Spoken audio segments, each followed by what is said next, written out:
Hello and welcome back to another edition of GNAT-TV's In-Depth series. I'm Andrew McKeever, the news director at GNAT-TV's News Project. It's a pleasure to have you with us today on Thursday, November 9th. It's also a great pleasure to be joined by two folks who are going to talk to us about a plan, a 10-year plan the state is working on around aging in Vermont. We're really pleased to be joined today by Angela Smith-Jang, who is the Division Director, the Adult Services Division, which is an arm of the Department of Disabilities, Aging and Independent Living, and that's part of the state's Agency of Human Services, and also Rhonda Williams, who is the Chronic Disease Prevention Chief with the Vermont Department of Health. So Angela, Rhonda, thank you very much for making the time to be with us today. Thank you for having us. So this report that you're working on together about aging in Vermont sounds very interesting, particularly those of us of a certain age. But I just wondered maybe to get us started if you could tell us a little bit about the report and what some of the goals are for it. Angela, I'll let you get us going here. What are you trying to learn or find out about or sort of suggest to lawmakers or other decision makers about how to make Vermont into a kind of a positive place for people of all ages? Great. Well, I can say Age Strong Vermont, that's the name of the plan, is a multi-sector plan on aging designed to support the creation of an age-friendly state or the building of an age-friendly state in Vermont. What that means is really having all sectors involved across Vermont and from the state down to local communities involved in a range of issues to support aging well. So when we think about building an age-friendly state, it's looking at all aspects of life that impact aging. So financial health, physical and mental health and well-being, social connection, support for family caregivers, housing, transportation, the way our communities are built and designed, and all of the systems of support that are here to support us as we all age. So when we think about creating Vermont as an age-friendly state, helping us all to age well, that is the goal of this plan, Age Strong Vermont. And it's really going to take all of us working together to be able to accomplish that. And Rhonda, anything further to add to that description? Thanks so much, Andrea and Angela. Perfect. I would say that this plan stems from aging demographics in our nation. States are affected differently depending on the makeup of their state and the proportion of those who are age 60 and above. And in Vermont, looking at the data, just in 7 years, a third of our Vermont residents will be age 60 and older. So more than several years ago, there were several states, taking the lead on this. And it inspired and informed Vermont, some legislators, some key staff like Angela, leadership, to take a look to see what could our response, our proactive response be versus a reactive response, in our future when, it can be too late to be prepared for an aging population. Mm-hmm. And that there are certainly needs, and this plan is based on multiple needs assessments to tell us what are some of the gaps, and also importantly, what are the strengths that we can build on so that Vermont is attractive, is viable, and is vibrant for families, for middle age, and for those of us who are older, so that it really is a state that we can age in and age in well. So is it fair to say this is sort of a survey you're conducting? And I guess I just wondered, how are you conducting the survey or the study? Is it, are you reaching out to various local governments or individuals or private sector companies to get information from them on what they see coming and what we should maybe do in preparation for that? So the Age Strong Vermont plan is based upon a needs assessment that we already conducted in 2022 and 2023. So it includes, what we did was a broad-based survey of older Vermonters. In 2022, we received over 3,000 responses to that survey. We also conducted listening sessions across the state, 6 listening sessions with approximately 100 Vermonters as well. And then we did about 6 or 7 focus groups with historically marginalized communities to gather their unique perspectives as well. In all of these forums, the survey, the listening sessions, the focus groups, we asked questions around what's working well for aging in Vermont and what's not working well. And in all of those areas of life that we mentioned, housing, transportation, health and well-being, financial security, etc. So we gathered a lot of data from Vermonters through those forums. We also heard from experts over the last few years on different topics around what's being done in the state to support increased housing or transportation for older Vermonters, and really learned a lot from the different state agencies involved and communities. And we've also been looking at a lot of data that we have access to around our population and how we're aging now. So looking at how many of us are living alone as we age, how many of us fall each year as we get older, those types of things to also inform the plan. So the plan as it stands now is informed by all of this data. And what we're doing now with the plan, it's a draft, and we're in the public comment period in November. So we're asking Vermonters, including state leaders and communities and organizations and businesses, to review the plan with us, see what resonates, also see if there's anything missing, and provide that feedback to us as we work to refine the plan before we begin really digging in and trying to implement some of the strategies as we go forward over the next 10 years. You know, this is a conversation or an area that has received a lot of attention for a while now anyway. Vermont has been an aging state for one of the oldest states in the country in terms of average age for quite some time. And it's always interested me as to why that is so. I mean, I'm sure we all kind of find Vermont a pretty nice place to live. Why is it that it's either not retaining younger Vermonters who move elsewhere, or why is it that there aren't more younger folks moving to Vermont? Have you come across any explanations or theories as to why the state is one of the older states in the country? I think we're on the short list. Maine, I think, is number 1. But has anything come up in the course of your conversations to sort of say, well, here's why we're an older state than average, and maybe give us some sense as to, well, what can we do to reverse that? I would say quickly that it's a trend in New England that population is decreasing. And I think that there's a lot of thought and also promotion on the, as you mentioned, the beauty and the safety, as well as the benefits of living in New England and specifically in Vermont.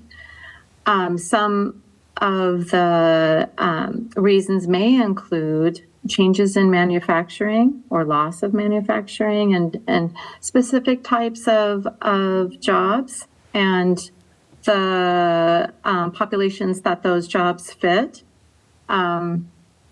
as well as various factors, including, expenses and taxation and transportation systems. Vermont is the state where you're really most likely relying on a car, unless you're living within a town or within a city. And so I think there's multiple factors playing into declining populations in some areas of the United States. But at the same time, those can be the very factors that can attract people, such as that you have, small and inviting communities, and that you have the chance to know your neighbors and to be part of volunteer networks. I think over to you, Angela, if there's anything that you want to add specifically. Well, I would just add, that's all factors I think that are important, Rhonda. And I would just add that I think, in comparison to other states, a ranking around who's the oldest state, it's really just around comparing states across each other. And many other states have higher rates of births. Vermont has a relatively low birth rate. We have a highly educated population, and people are having fewer children. In addition, Vermont, in comparison to other states, has a low immigration rate. So we have, except for our few refugee resettlement sites, we do not have a lot of people coming into Vermont from other countries. And that's different from other states across the country that have really metropolitan areas or high numbers of immigrants already in their state. Those are two additional factors. It's also really hard for people to move to Vermont right now because of our even though we have a lot of jobs available, we don't have a lot of housing available, and that can be a detractor for people moving to the state. Hence, trying to really emphasize the benefits of coming to Vermont, the high quality of life in the natural environment. Things may shift in the coming years as we think about climate change, and the reasons people move are from place to place are shifting with some of that. But for now, Vermont remains one of the oldest states in the country, and that's not likely to shift in the near future. I was wondering because I run across frequently folks who are involved in local services of one sort or another, whether it's rescue services or volunteer fire departments, saying things like, "My gosh, the average age of our crew is like 55, and they're all aging out and they're going to retire soon, and there aren't enough younger folks coming in to fill these spaces." Like, you hear this an awful lot with volunteer fire departments. I guess, is this a factor you've also been hearing in the course of your work so far? And if so, has there been any thought sort of rising to what are we going to do about it within a 5 or 10 year period? Because it sounds like, again, from what I've been hearing, it's not yet a crisis perhaps, but we're certainly approaching that.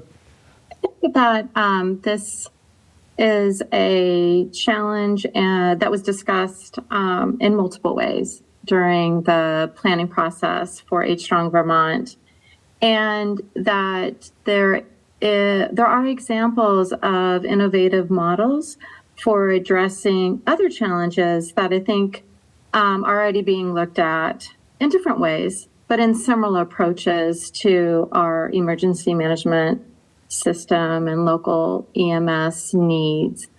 Like, for example, Home Share Vermont is helping to provide a manner for people who want to stay in their home by bringing in someone who's already vetted for a home share that provides more financial security, provides companionship and an engagement. It has these multiple benefits. And I think that through the 2 years plus of planning and discussion, looking at data and the assessments, both of the individual and at the population level, is that whether it's a local, regional, or state, and financial elements. So, for example, is it reimbursement that can be added to EMS response that allows for reimbursement of medical care in the home that then doesn't necessitate a transport to the hospital in order for that EMS visit to be paid. So I think that we came away confident in the number of strategies and the discussions behind those strategies around facing these challenges and using some of the very innovative experience that Vermont has as a state in healthcare, in housing, in transportation, that we will then apply to these other challenges like you just mentioned in terms, and a very important system of care for our state. Yeah, I would just add to that. I think about the workforce challenges that our state is facing. To not always think of the aging of the state as a problem, but to consider the fact that many older Vermonters find great meaning in working and want to continue to be able to work. And so being able to capitalize on our older population as the mature workforce that they are, with their wisdom and knowledge and skills that they have built up over a lifetime,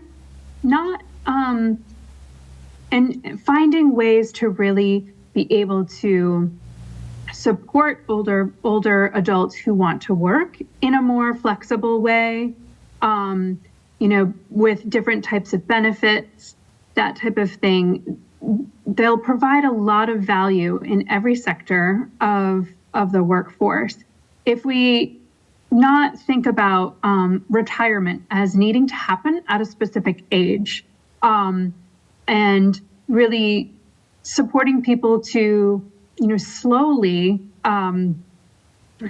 retire, for example, perhaps go from full-time to part-time, perhaps doing slightly different types of work, from a more physical to less so if needed.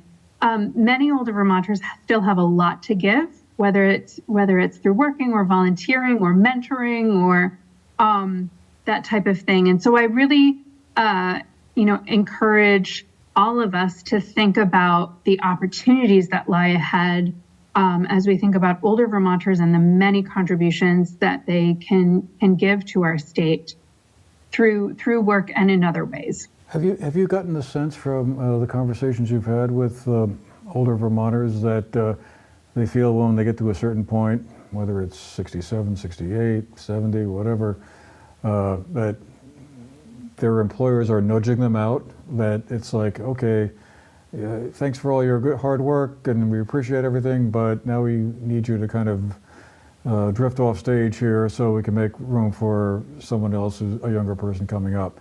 Is that the message you sense that they're hearing, rather than, hey, you guys have a lifetime of skills and expertise and understanding, and there's a place for you in the workforce still for a while longer, perhaps as a part-time, in a part-time role, or doing something a little bit different, but still staying involved?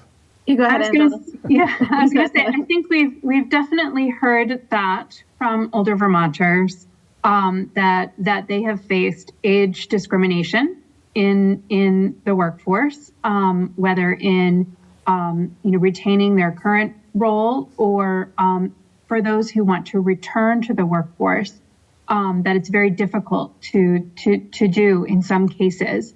I can say that in my organization at Department of Disabilities, Aging and Independent Living, we really value our older workforce, and we really try to encourage older workers to apply for positions.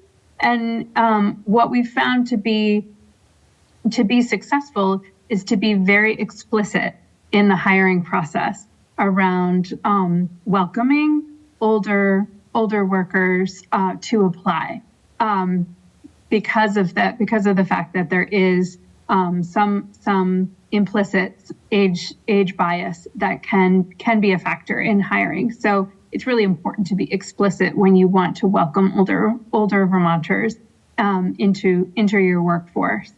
So I think it can be a real challenge, but it's definitely one that we can overcome. I agree. And by other measures of increasing the visibility of our older residents, their value, their voices, I think that's all part of addressing the forms of ageism that can occur inside and outside of the workplace. One tactic can be to have cohorts of older workers so that there is a sense of belonging. And as Angela referenced, policies are really important in helping to, overall in this work of Age Strong Vermont, is exploring policies that can help factor in, support, and increase the likelihood that people in Vermont, as they age, have the financial and mental health, physical activity, healthy nutrition, affordable nutrition, and healthcare, all the things that really at any age you want to be able to experience, and that some of those needs are different and need to be adjusted in how people can obtain them on a consistent basis. So I think those are certainly factored in to the plan, and that over time we'll be going back to the data, measuring how are we doing, and as we can also is continue those listening sessions to hear how Vermonters are doing. Do you get the sense that most older Vermonters want to stay in Vermont? I talk to people occasionally who think, I'm retiring and moving to Florida, or I want to go someplace warm, I can't take the cold weather anymore. Is that a factor, or do you get the feeling that most people who've lived here for a while at least, they may not have been fifth generation Vermonters or something like that, but they like it here, and all things being equal would like to stay, but they're thinking, well, the weather's not my thing anymore. I would say that we've received hundreds of, through these various methods of gaining input, hundreds of comments. And yes, there may be factors that people would like certainly to change about Vermont, and the plan factors those in to the best degree we can. Some we can't. We can't change the weather, but we can change opportunity for social engagement and flexible transportation and exercise that's also social, creating more opportunities for cultural events. And safe and more sidewalks to connect to your local library, to connect to a restaurant that you want to be able to continue to enjoy and support. So I think those themes came out really strong. My sense, and Angela, please chime in, but my sense is, yes, that there are some real challenges, and that it appears that people really want to stay, and they want to figure out how to stay, and they want to be involved and contributing to Vermont as they age. Right. In the surveys and listening sessions too, we also heard from people who want to stay, but one potential consideration for them really is it financially feasible to be able to stay in Vermont as we age? And that's another thing that we can definitely work on. And there are objectives and strategies in the plan to try to address affordability for retirement in Vermont, with housing and healthcare costs, and taxes. A fixed income only goes so far. And so a lot of people do find that to be a real challenge in getting older, being able to manage with a fixed income. And some really struggle to be able to make ends meet.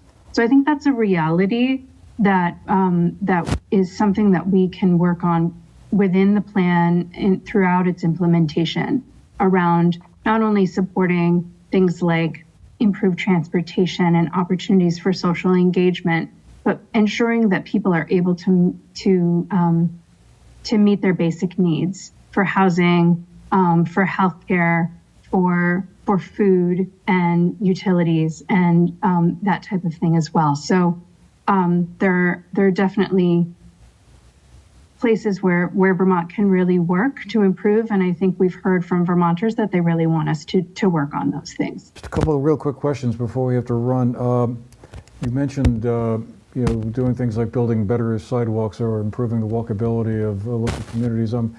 What that says to me is you need to be talking, I guess, also to local planning commissions or local select boards about, hey, guys, I hope you'll feel good about spending some money to improve your sidewalks and take all those cracks out of them or whatever. Are those conversations that are also either going on or that will have to happen at some point? Yes, I think they are already underway. That's definitely what I at least noticed in the listening sessions. I'll just give a quick mention of my local town, small town. And just at our this week's select board meeting was a discussion around, we have the local authority to reduce the speed limit. Let's go down to 35 from 40 miles per hour. Why? Because safety. People, even though we don't have sidewalks, and we're not going to have sidewalks anytime soon, as Angela said, there's just some feasibility issues for some areas of Vermont, but we can do other things that are low cost or no cost that improve safety.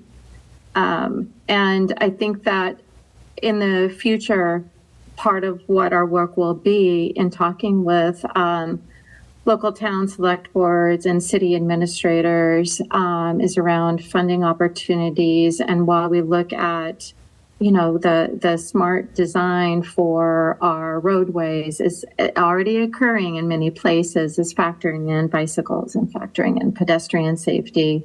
It's I think a real need and desire in Vermont to make it where we can get to our desired locations in different ways outside of a car. Absolutely. That's a conversation I hear an awful lot about around here. And just finally, Angela, I'll go back to you.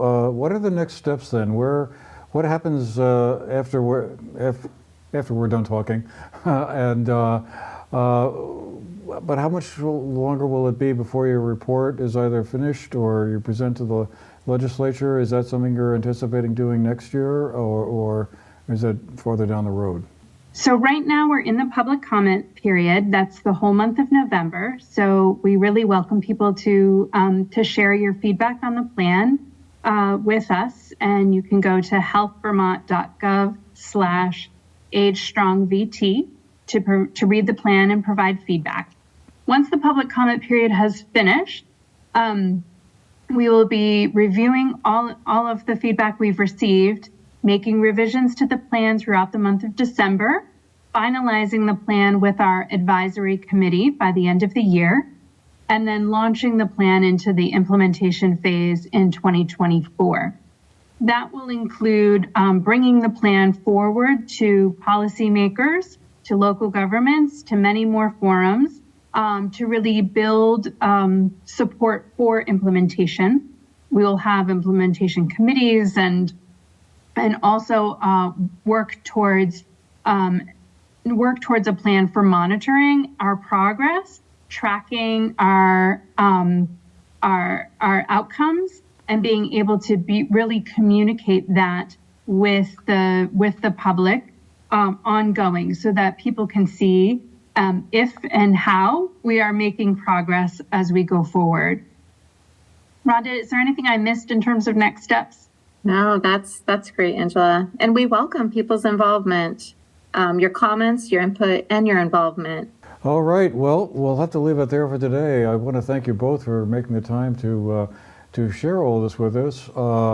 Angela Smith-Jang with the State's Agency of Human Services and Rhonda Williams with the Vermont Department of Health. Thank you both very much. And thanks to all of you who've been with us today. Hope you found the program interesting, and we'll see you again the next time. Have a great day.